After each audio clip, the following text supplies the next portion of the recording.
Romanos capítulo 8, versículo 1. Estamos en el mismo temas que Satanás quisiera que fueran tabú en la iglesia, y seguimos en el subtema del nuevo nacimiento. Jesús dijo: de cierto te digo que el que no naciere de nuevo no puede ver el reino de Dios. No poder ver es estar incapacitado de la vista para ver el reino de Dios.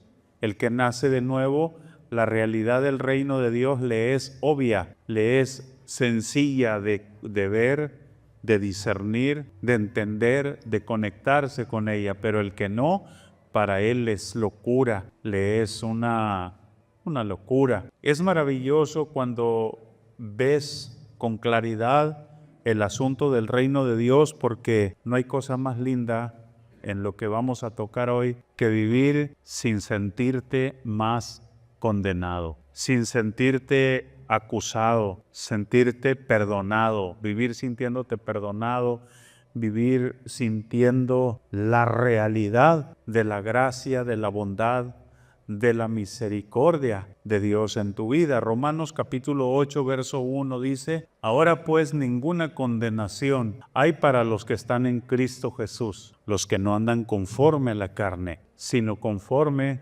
al Espíritu.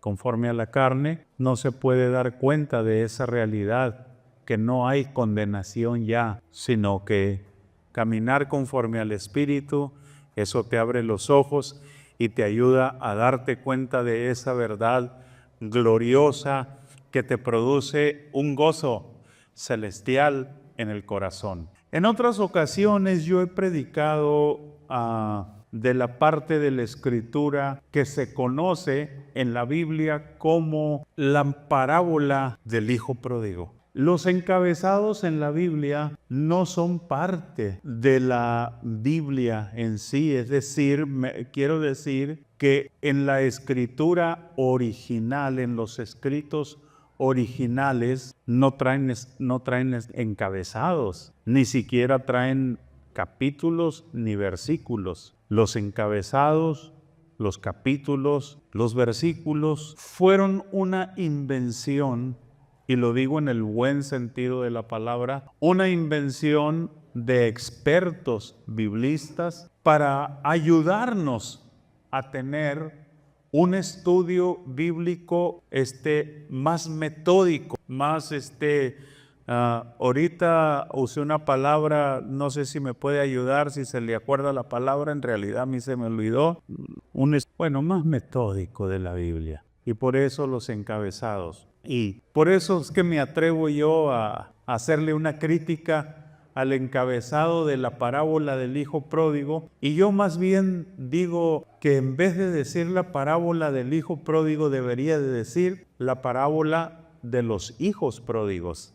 Porque son dos. Nada más nos enfocamos en el que pidió la parte de la herencia y se fue a malgastarla, como dice la historia de la parábola, a gastarla con rameras, con prostitutas, en borracheras, a dilapidar su dinero, hasta que cayó en crisis económica, en ruina, y quedó pastoreando puercos y deseando comer la comida de los puercos. Es en ese muchacho en el que centramos toda nuestra atención y nos olvidamos del otro muchacho. El otro estaba tan perdido como el que se fue, y el que andaba hediondo, voy a ser muy coloquial, ¿no?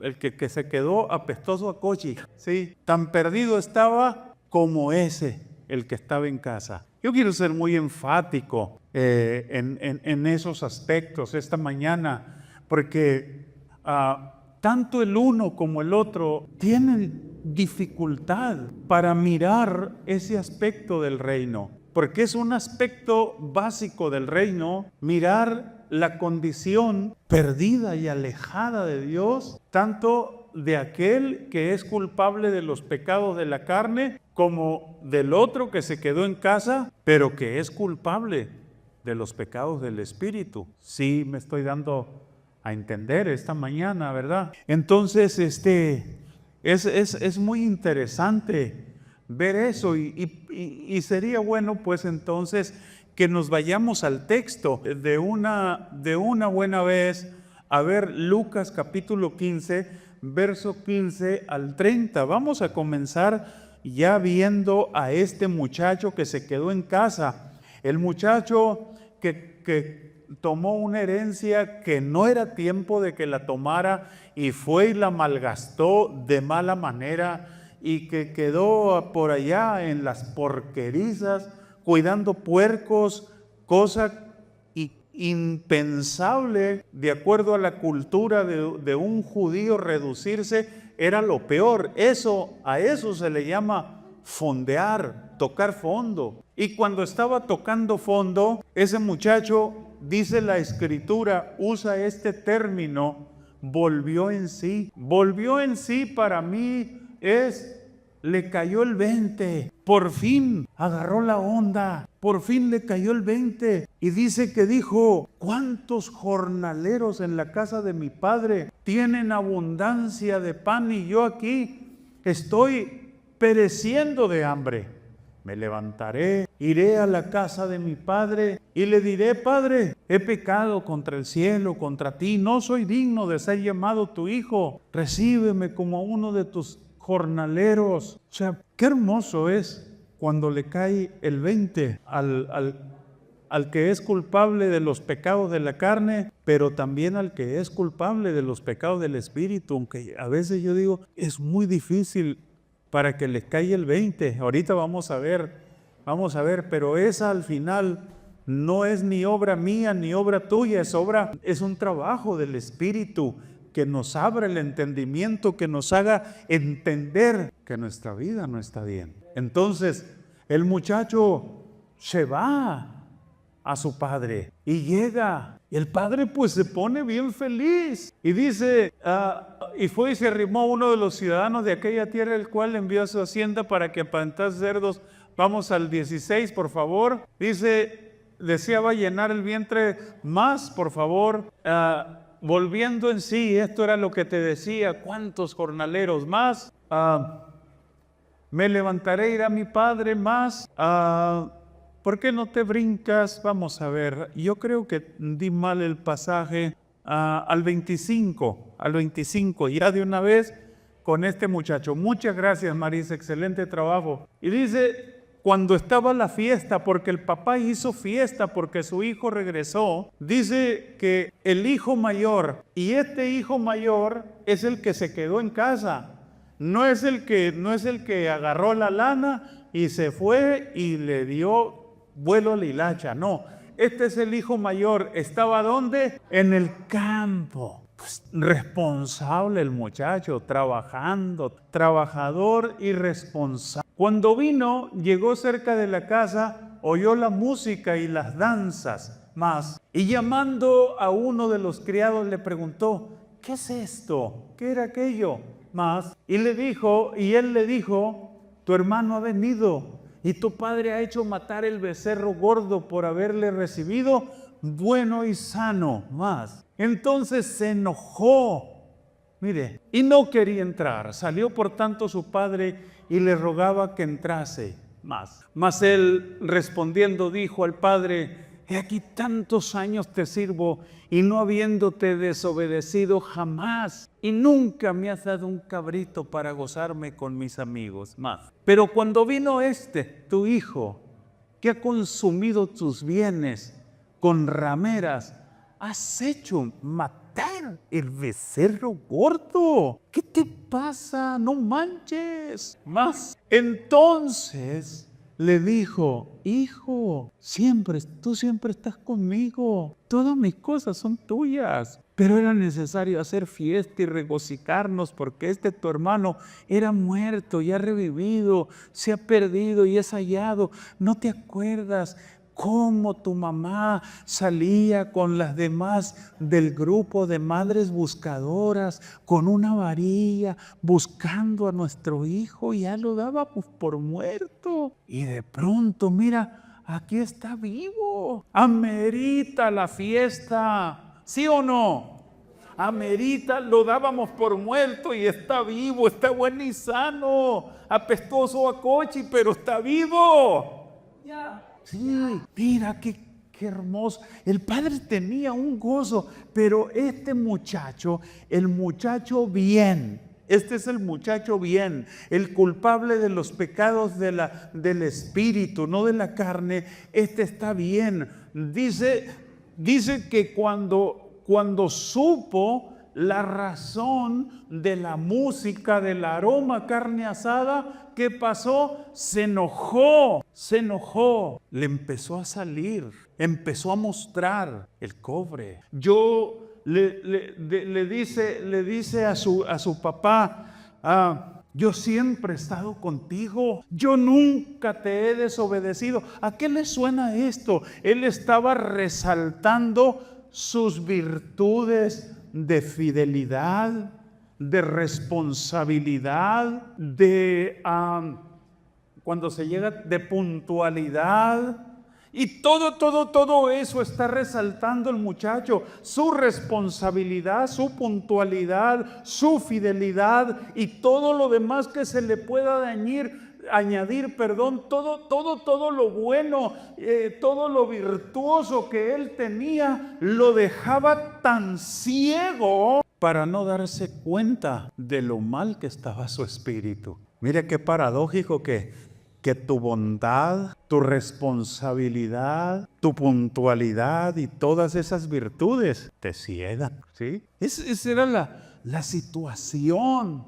Por eso es que digo que ya sea que seas culpable de los pecados de la carne o ya sea que seas culpable de los pecados del espíritu, ni el uno ni el otro se da cuenta a menos que haya una acción del cielo, a menos que haya una obra del Espíritu Santo que haga que te caiga el 20, que te abra los ojos y te haga entender que no estás tan bien como crees. ¿Estamos aquí? Vamos a ver otros casos, por ejemplo.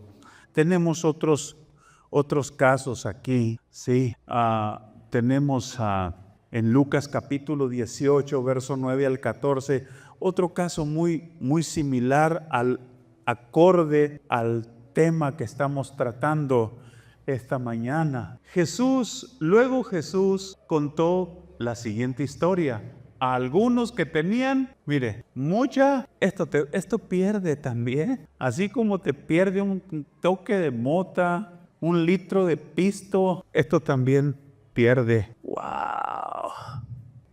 Eso también te hace tronar, te descalifica en el reino de Dios. Tenían mucha confianza en su propia rectitud y despreciaban a los demás. 10. 2 hombres fueron al templo a orar. Uno era fariseo y el otro era un despreciado cobrador de impuestos. Por fariseo, tenemos que entender que era lo máximo en religión en el tiempo de Jesús, bien religioso. El otro era un despreciado cobrador de impuestos. El fariseo de pie, apartado de los demás, hizo la siguiente oración: te agradezco, Dios, porque no soy un pecador. No como que no le suena esto. Te agradezco, Dios, porque no soy un pecador como todos los demás. Pues no engaño, no peco, no cometo adulterio. Para nada soy como ese cobrador de impuestos. Nunca te has encontrado en ese estado de la vida, o cuando eres confrontado, no dices, y yo soy bueno, es que yo no le hago mal a nadie. Y tu justicia te pierde, tu justicia te aleja de Dios. Ayuno 2 veces a la semana, te doy diezmos de mis ingresos, soy bueno, soy dadivoso, qué bonito soy, qué chulo estoy, cómo me quiero. No, soy dadivoso. Pero el cobrador de impuestos se quedó a la distancia y ni siquiera se atrevía a levantar la mirada al cielo mientras oraba. En cambio, golpeó su pecho en señal de dolor mientras decía: oh Dios, qué compasión de mí, porque soy un pecador. Estaba bajo convicción de pecado. Es tremendo cuando uno cae bajo convicción. Yo quiero y deseo ser muy incisivo en esto. Quiero guiar a mi iglesia, de la cual el Señor me hace responsable, a ser claros en esto, porque hemos cometido un error garrafal, la iglesia del Señor. Y no me refiero solo a la iglesia local, sino a la iglesia en general, que somos muy buenos para predicarle a los pecadores, culpables de los pecados de la carne, a los que se fueron y gastaron todo en prostitutas y se quedaron apestosos a coche. A esos somos muy buenos para predicarles. Tenemos un mensaje bien tremendo para ellos, e incluso la promoción a una campaña evangelística es: si tienes problemas con drogas, ven, esta es la solución, con el alcohol, y mencionamos los pecados y esta es la solución. Pero bueno, ¿y a los que se quedaron en casa qué? ¿A la gente bien qué? A esa gente linda, porque es linda. Miren, me voy a detener un poco en esto para insistir en esto. Hay gente, hermano, hay gente que no es creyente, pero nos ponen en el ejemplo. Nos ponen el ejemplo en moralidad, ¿sí o no? Nos ponen el ejemplo en puntualidad. Son puntuales en su trabajo. Nunca agarran un 5 que no les pertenezca. Nunca agarran nada que no sea de ellos. Y no son cristianos, no son evangélicos, son un ejemplo. Yo debería de tomar ejemplo de ellos. Es gente, hermano, que no le deben a nadie. Y si le deben a alguien, siempre tienen la preocupación y el pendiente de pagar puntualmente, en tiempo y forma. Son todo un ejemplo. ¿Hay esa gente? Por supuesto que hay esa gente. ¿Y qué mensaje le damos a esa gente? Acá, al pobre que anda entre los puercos, bien, está bien fácil.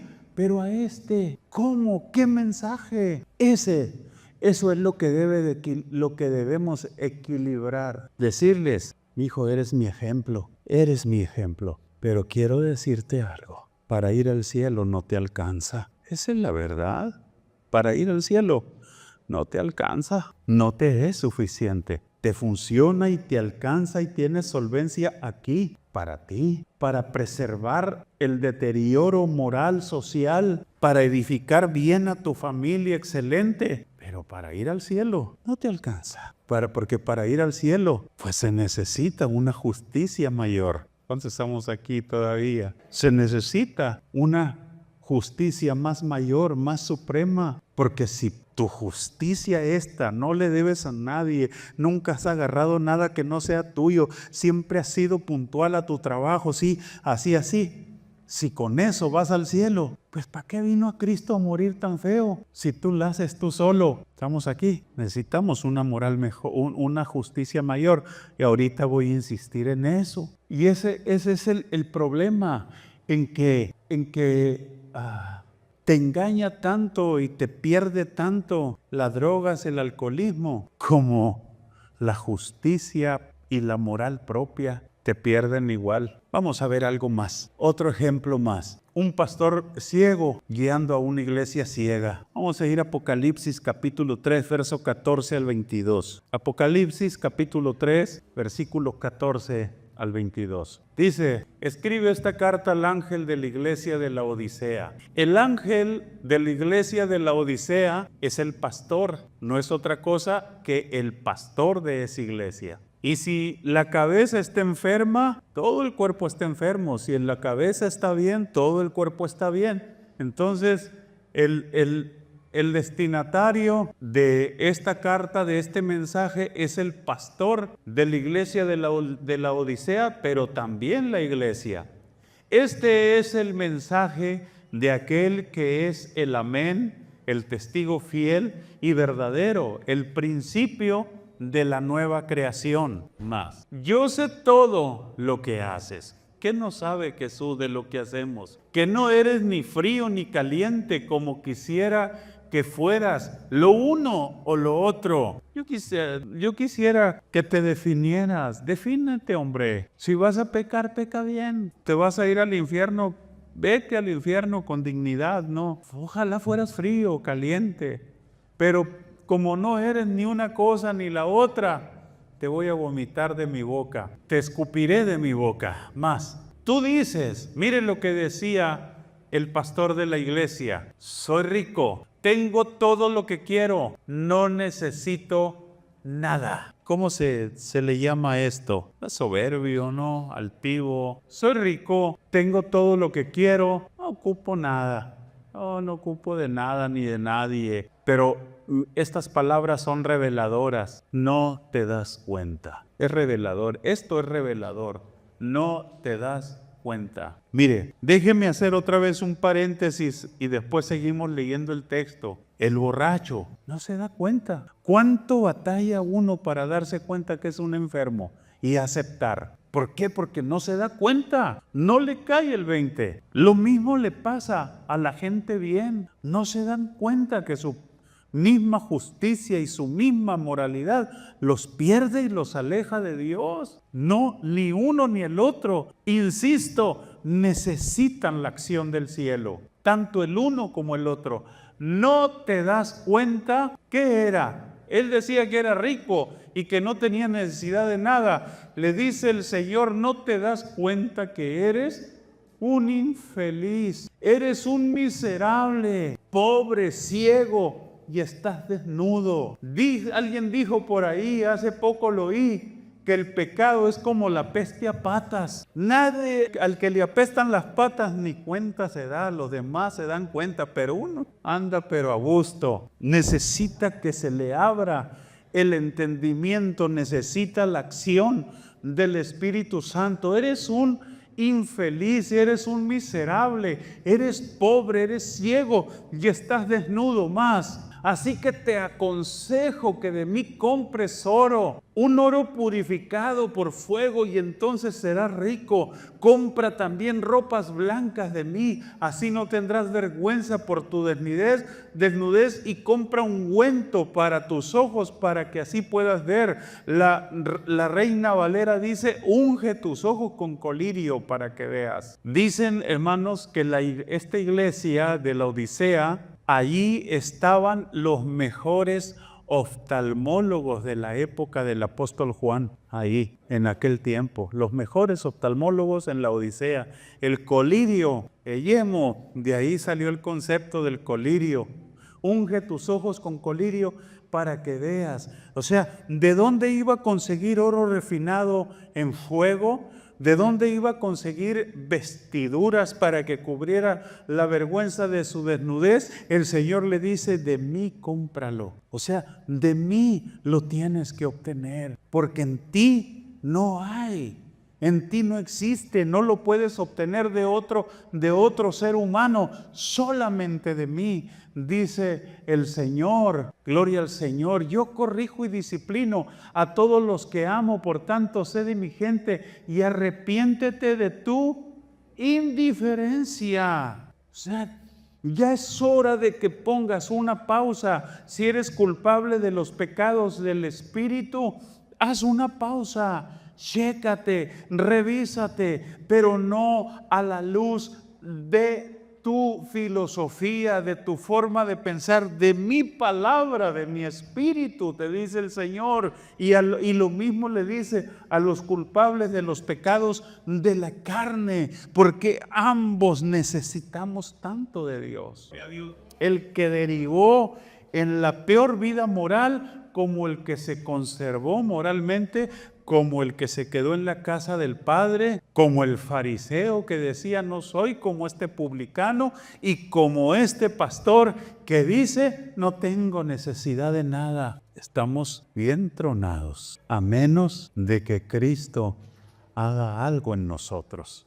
a menos. ¿Vamos bien? Entonces, mis hermanos, al entender esto, al comprender esto, el culpable de los pecados de la carne, pues, híjola, ¿qué va a alegar? Está bien perdido, bien tronado, ya se hizo un montón de daño, ya le hizo daño a los que lo rodeaban y todo, pues no batalla mucho para darse cuenta. Pero el culpable de los pecados del espíritu, aquel que todavía se cree bueno y que dice yo siempre estoy contigo, yo nunca te he dejado, mira, vengo del campo, soy chambeador, soy puntual, soy responsable, nunca agarro nada que no sea mío, siempre pago en tiempo y forma, su buena vida lo pierde. Y no lo entendemos hasta que el Espíritu viene y nos hace nacer de nuevo y nos damos cuenta que no somos lo que queríamos. Y el que es culpable de los pecados del Espíritu y que creía que era de lo mejor y se da cuenta que no le alcanza para entrar al cielo, igual que el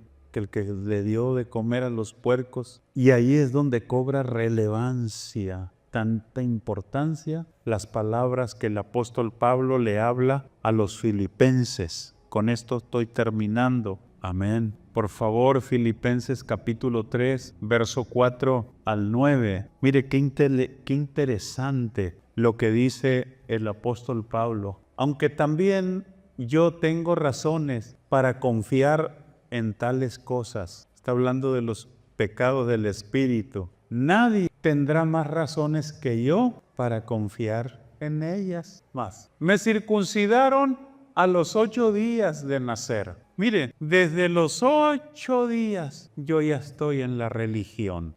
Soy de raza israelita. Pertenezco a la tribu de Benjamín.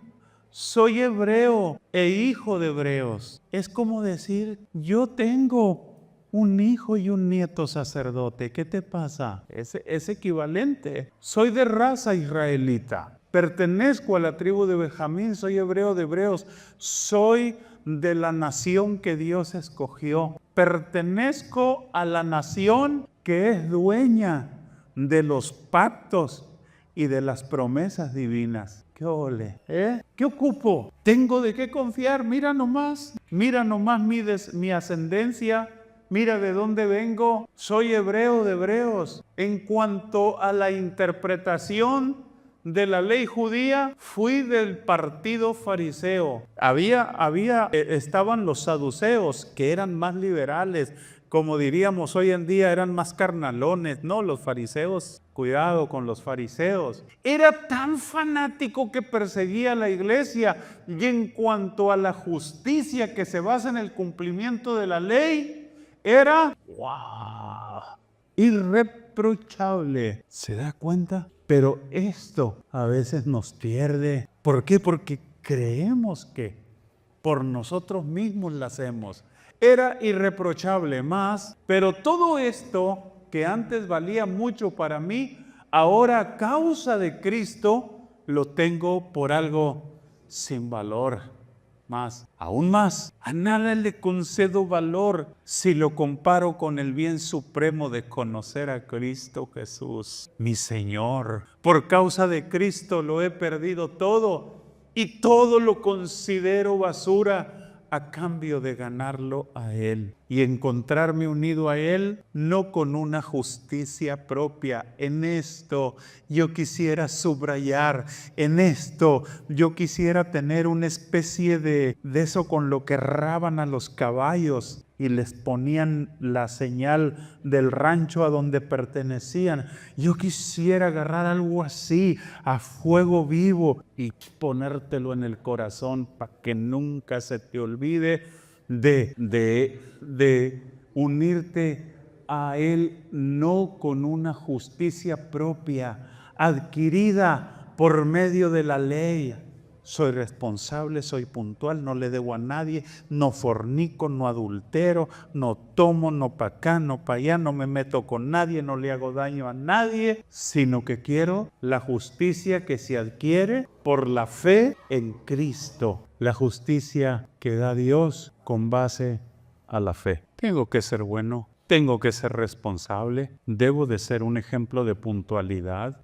Debo de ser un ejemplo de alguien que paga sus deudas en tiempo y forma, por supuesto. No debo de ser mal hablado, debo de ser ecuánime, mesurado, ser un ejemplo en pureza, en fe, pero entender no me alcanza, no me alcanza. Por más que evolucione moralmente en esta vida, por más que evolucione, puedo evolucionar más que el Dalai Lama y siempre voy a necesitar a Cristo. Siempre voy a necesitar la justicia de Cristo en mí. Siempre lo voy a necesitar a Él. Siempre lo vas a necesitar a Él. ¿Con qué pensar? Ya te moriste. Ya te están cantando. Aunque en esta vida no tengo riqueza. Ya te están cantando eso. Y ahí está tu cuerpo, pero tu alma ya se fue. Y estás en las puertas del cielo y te encuentras con la terrible noticia de que San Pedro te dice, no te alcanza. No es suficiente. ¿Te imaginas? ¿Quieres estar seguro? ¿Quieres estar seguro? No la juegues con tu justicia. Mejor toma la justicia de Jesucristo y vístete con ella. Toma la justicia de Jesucristo. Que ese día te halle no teniendo tu propia justicia, sino la que es por la fe de Jesucristo. Él sí tiene una justicia superior. Él sí ganó una justicia superior y te la ofrece, te la ofrece. Y si tú lo entiendes, la recibes y le dices, Señor, gracias. Mi justicia, por más alta que yo la considere, por más que yo la prepondere, nunca va a ser suficiente. Tu justicia sí es suficiente. Tú me la ofreces a través de ese sacrificio. Yo la acepto, yo la recibo. Eso es lo que espera el Señor. Eso es lo que espera Cristo. Porque si tú crees que por tu bondad, que por tú te ganaste el cielo, entonces Jesús te dice, mijo, entonces yo morí de oquis, porque tú puedes salvarte a ti mismo. Y eso es una total falacia. Que Dios te dé una semana linda, una semana bendecida, llena de gozo, llena de paz, llena de contentamiento. Ese gozo, ese paz, ese contentamiento que solo aquellos a los que le ha caído el 20 tienen. Dios me los bendiga, Dios me los guarde.